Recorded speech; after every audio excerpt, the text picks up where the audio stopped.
I'm most probably the last person you should talk to about motor cars. Why? Because I don't drive. I've never driven.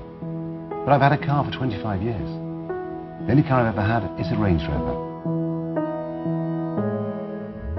I'd always associated Land Rover and Range Rover with adventure, with excitement. It wasn't ever just a journey, it was always more than that. It was always like a little expedition.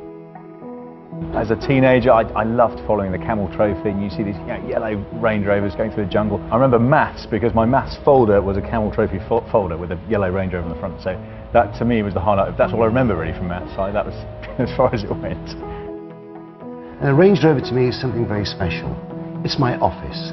I travel over 100,000 miles a year, but when I'm not working, the Range Rover plays a very important role in my life. It enriches my life like you would never believe.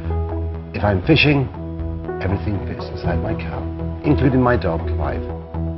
When I'm driving through those terrains, some of them very rough, in all elements of weather, it does the job.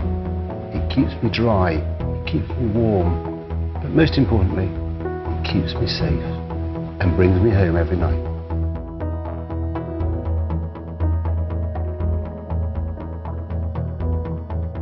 I think for me the wonderful thing about Range Rover is it's a vehicle that does everything really well. You know, I can drive to a speaking engagement in the middle of the city in black tie and look absolutely at home, and I can drive to a training expedition on the Scottish Highlands, even go up the Arctic Circle, drive back again through the car wash, and it's right as rain.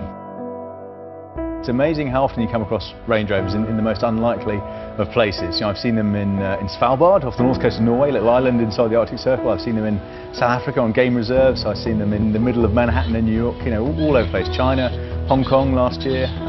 So it's exciting to me to see the brand, you know, genuinely admired, you know, around the world as this sort of British icon, I think, of you know, of what's possible.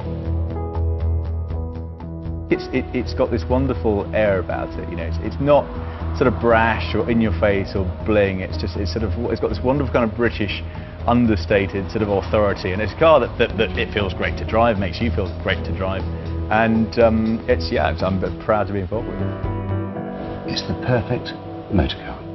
That's why I love Range Rovers, and there'll never be another car for me.